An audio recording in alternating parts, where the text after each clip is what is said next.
Tanpa berlama-lama lagi, mari kita lanjutkan ke cerita berikutnya. Berkultivasi selama 600 tahun memungkinkan Wang Lin melihat banyak hal. Selain itu, dia telah menguatkan hatinya dan membuatnya semakin luar biasa. Ru'er, apakah kamu masih ingat dengan orang tuamu? Wang Lin memandang Joru dengan penuh kasih sayang. Tubuh Joru bergetar saat dia menunjukkan ekspresi kebingungan. Tak lama kemudian, dia menundukkan kepalanya dan berkata, "Hanya kenangan samar." Wang Lin memandang Joru dengan sedikit permintaan maaf di matanya. Jika bukan karena dirinya, dia akan tetap bersama orang tuanya dan akan memiliki masa kecil yang penuh kehangatan. Tidak seperti sekarang, di mana dia hanya memiliki seekor harimau sebagai temannya. "Ru'er, paman akan mengantarkanmu pulang," kata Wang Lin lembut. Dengan satu lambaian lengan bajunya, awan muncul di bawah mereka dan terbang ke kejauhan dengan Joru di atasnya. Little White dengan cepat berbalik dan tidak lagi berjemur di bawah sinar matahari. Dia meraung lalu melompat ke langit dan segera mengikuti mereka. Di atas awan, Joru menggigit bibir bawahnya dan dengan lembut bertanya, "Paman, kamu menemukan orang tuaku?" "Aku melihatnya, Joru. Setelah kamu bertemu dengan orang tuamu, kamu harus berbakti kepada mereka. Ingatlah bahwa cinta berbakti adalah cinta pertama yang dimiliki manusia. Jika kamu tidak bisa berbakti, maka kamu tidak bisa dianggap sebagai manusia," kata Wang Lin seolah-olah sosok orang tuanya sudah muncul di depan matanya. Joru mengangguk lalu dia menatap Wang Lin dengan sedikit ragu dan berkata, "Paman, bukankah kamu mengatakan bahwa kamu akan membawaku ketika kamu meninggalkan planet Sujaku?" Wang Lin memandang Joru dan menghela nafas. "Ru'er, nasib kita berakhir di sini." "Paman." Tubuh Joru mulai gemetar, ekspresinya berubah drastis lalu matanya memerah dan air mata mulai memenuhi matanya. "Jangan mengatakan apapun lagi," kata Wang Lin dengan nada berat. Dengan satu langkah, awan di bawah mereka terbang lebih cepat. Little White mengeluarkan suara gemuruh di belakang mereka dan terus terbang. Dia diam-diam berpikir, "Meskipun kakek harimau ini tidak bisa berlari secepat dirimu, tetapi jangan bermimpi kamu bisa menghindariku. Bahkan jika aku batuk darah, aku akan tetap mengejarmu." Saat ini di desa manusia fana di luar kota Phoenix, negara Chu, terlihat ada asap mengepul dari berbagai rumah dan terdengar suara gonggongan anjing serta anak-anak yang sedang bermain. Rumah kelima di sebelah timur desa adalah rumah sederhana. Seorang wanita yang sedikit bungkuk dan tampak tua sedang berada di dapur untuk bersiap memasak. "Ibu Ru." Sebuah suara terdengar dari kamar sebelah dapur. Dia segera meninggalkan dapur dan tiba di ruangan tempat suara itu berasal. Setelah membuka pintu dan memasuki kamar, dia melihat seorang lelaki tua sedang duduk di tempat tidur. Seluruh tubuh pria itu hanya tinggal kulit dan tulang serta matanya tidak memiliki cahaya. Wanita itu tiba di samping tempat tidurnya. Lalu dia menatap pria itu dan air mata mengalir dari matanya. "Suamiku, kamu ingin makan apa?" Pria itu mengangkat tangannya dan wanita itu segera membantu duduk.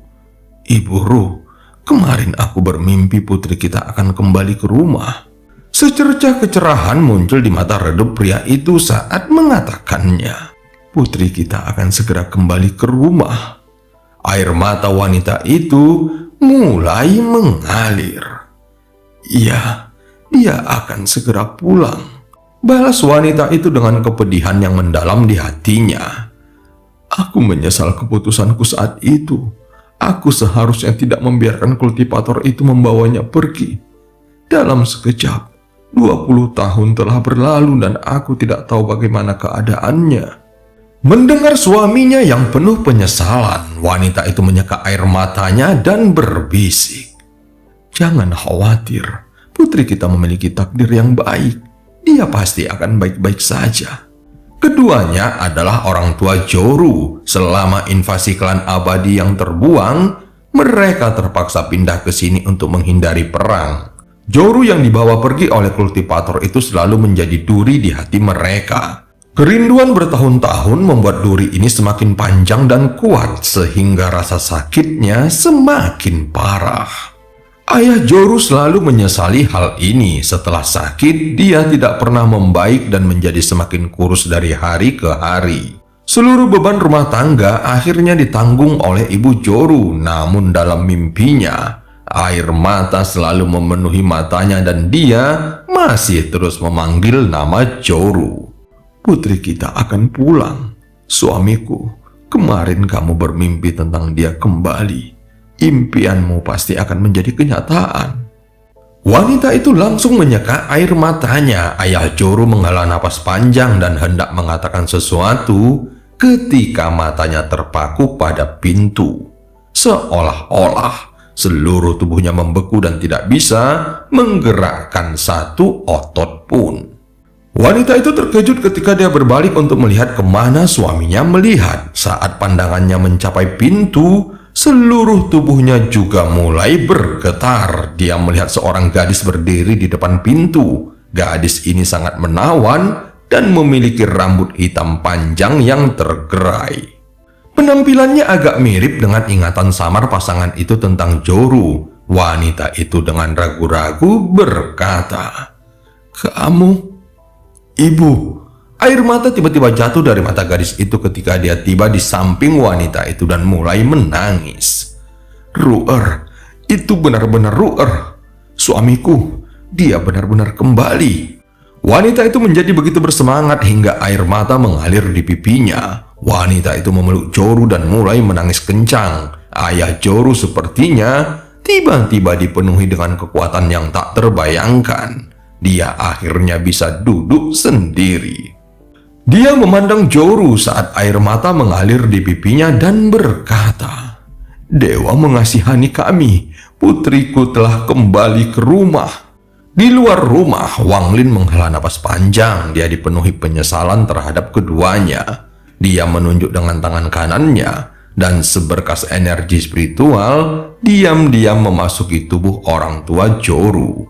Tiba-tiba tubuh ayah Joru pulih sepenuhnya dan dipenuhi vitalitas. Ibu Joru juga mengalami hal yang sama. "Ruer, paman akan pergi." Setelah merenung sebentar, Wang Lin akhirnya pergi. Dia tampak sangat suram dan kesepian. Di dalam rumah, Joru sepertinya merasakan sesuatu. Lalu dia melihat keluar jendela dan melihat sosok suram yang kesepian. "Paman, akankah Ruer memiliki kesempatan untuk bertemu denganmu lagi di kehidupan ini?" Joru berpikir di dalam benaknya dan kesedihan di hatinya semakin dalam. Di dalam hatinya, Wang Lin lebih penting daripada orang tuanya. Lagi pula, dia telah bersama Wang Lin sejak dia masih kecil. "Paman, aku akan terus berkultivasi hingga aku dapat meninggalkan planet Sujaku. Saat aku bisa pergi, aku akan datang mencarimu. Saat itu, Ruer kecil tidak akan lagi menyeretmu ke bawah." Saat ini, Little White menggeram beberapa kali di luar rumah Joru. Matanya yang besar menatap ke dalam rumah Joru dan dipenuhi keengganan. Tak lama kemudian, dia mengeluarkan suara gemuruh yang keras sebelum melompat ke langit dan menghilang ke dalam seberkas cahaya putih. Raungan ini mengejutkan seluruh penduduk di desa tersebut, tetapi ketika mereka keluar, mereka tidak menemukan apapun. Namun seluruh ternak di desa tersebut tidak berani meninggalkan kandangnya selama sebulan. Setiap malam, tubuh mereka gemetar hebat, seolah-olah mengalami trauma. Saat ini tubuh Wang Lin muncul di luar sekte Cloud Sky. "Tian, keluarlah menemuiku." Suara Wang Lin bergema di seluruh sekte Cloud Sky. Sinar cahaya dengan cepat terbang keluar. Kemudian, cahaya berhenti 10 kaki di depan Wang Lin dan memperlihatkan sosok Tian. Tian telah mencapai tahap formasi jiwa dan negara Chu juga telah menjadi negara kultivasi peringkat 4. "Tian ada di sini." Tian menggenggam tangannya dan dengan hormat berdiri di sana. Hatinya dipenuhi rasa hormat terhadap Wang Lin. Di planet Sujaku, nama Wang Lin adalah sebuah legenda. Wang Lin juga dikenal sebagai Cheng Niu dan dengan satu kata, menjadikan Jowutai sebagai Sujaku ke-15.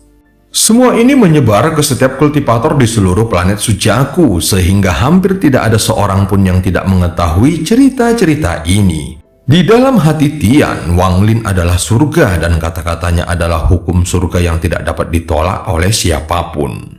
Wang Lin melambaikan tangan kanannya dan sekantong tas penyimpanan terbang keluar dan mendarat di tangan Tian. Jika Joro bisa berkultivasi sampai ke tahap Nesensol, berikan ini kepadanya. Jika dia tidak bisa, lupakan saja. Ada segel yang kubuat di atasnya. Segel ini sangat sederhana. Yang perlu kamu lakukan hanyalah mempelajarinya dengan cermat, dan kamu akan dapat memecahkannya suatu hari nanti. Suara Wang Lin sangat jelas dan tegas. Tian terkejut dan kemudian dia dengan cepat berkata, "Tian tidak berani. Ini hadiahmu untuk Joro. Bahkan jika aku mati, aku tidak akan berani membukanya." Wang Lin memandang Tian dan mengangguk puas. "Sebaiknya kamu tidak pernah menginginkannya, atau kamu harus menanggung akibatnya. Ingat ini baik-baik."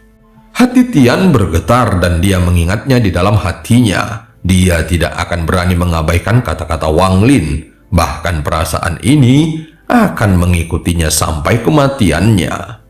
Wang Lin memperhatikan ke sekeliling sebelum menghela nafas. Kemudian tubuhnya berubah menjadi kepulan asap hijau dan menghilang oleh angin. Saat ini Tian benar-benar basah oleh keringat. Dia dengan hati-hati menyimpan tas penyimpanannya dan kembali ke sekte Cloud Sky di bagian paling utara planet Sujaku, tempat negara Suyue dulu berada, dan tempat angin sedingin es dapat membuat seseorang kedinginan. Tidak ada yang tahu kapan, tetapi ladang mawar telah tumbuh di sini. Namun mawar itu bukan merah, melainkan putih.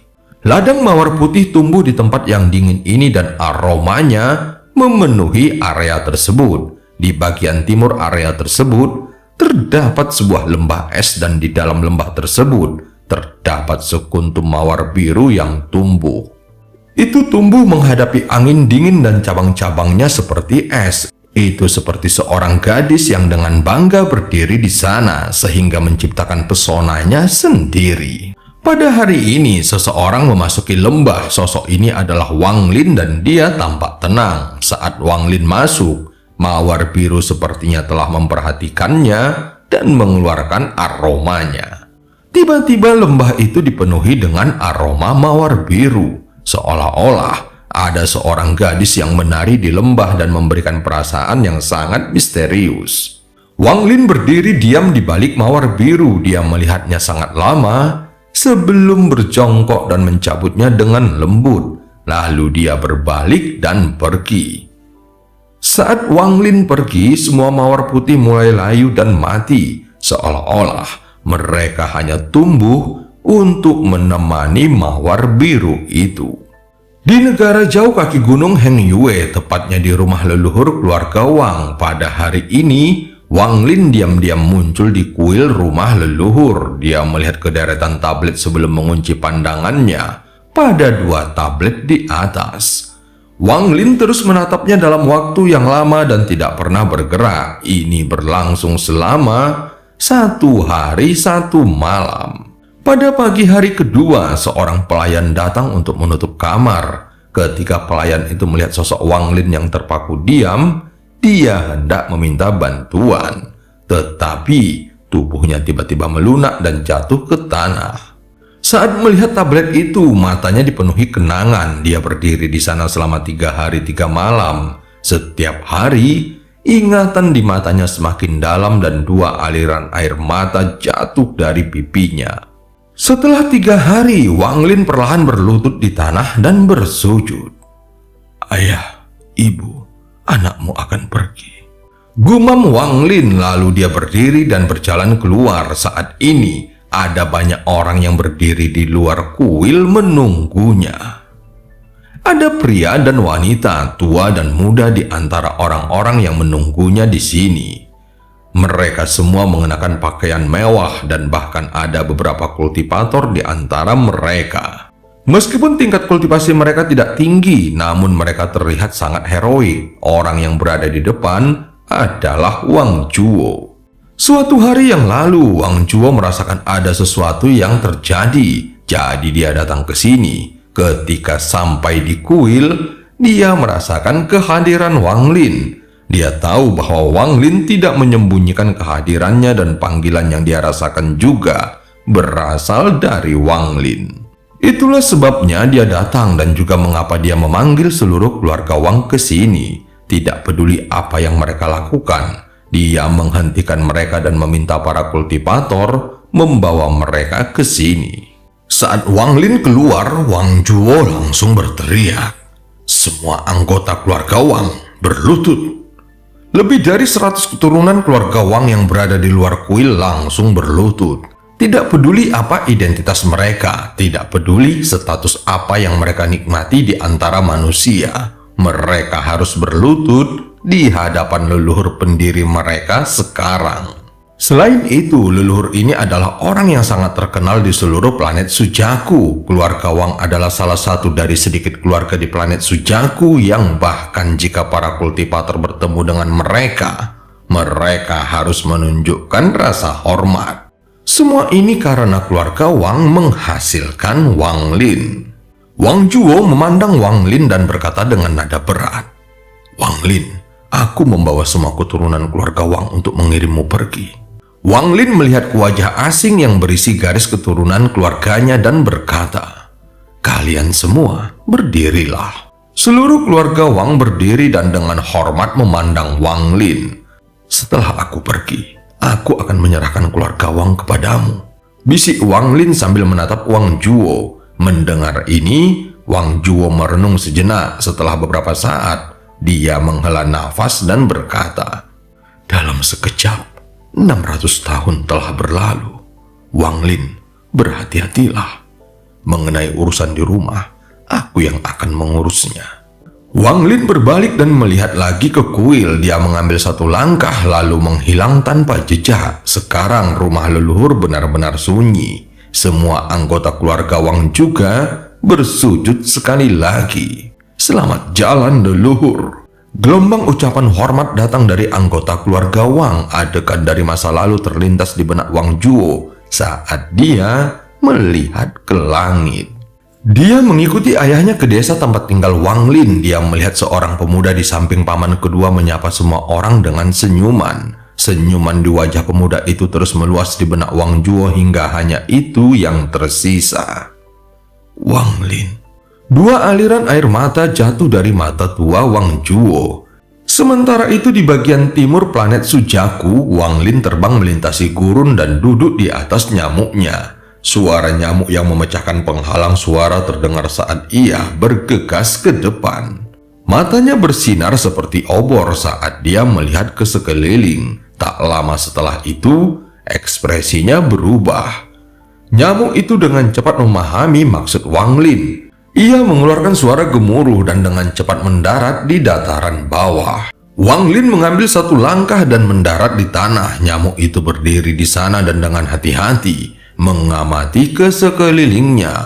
Wang Lin segera menampar tas penyimpanannya. Sinar cahaya hijau keluar dan berubah menjadi katak guntur. Setelah katak guntur keluar, ia mengeluarkan suara gemuruh yang menggelegar dan menyebabkan nyamuk meresponnya. Kemudian nyamuk itu mulai bermain-main dengan katak tersebut dan keduanya mulai bermain satu sama lain. Wang Lin membuka tas penyimpanannya dan kekuatan jiwa menyebar di dalamnya. Dia memilih tempat ini karena terpencil. Dia memutuskan untuk mengatur dan memperbaiki harta karun yang ada di dalam tasnya sebelum pergi. Yang pertama adalah pedang surgawi dan pedang setengah bulan. Dia hanya melihatnya sekali dan kemudian melanjutkan. Sedangkan untuk kapaknya, itu tidak akan diperbaikinya karena dia akan memberikannya ke tubuh aslinya.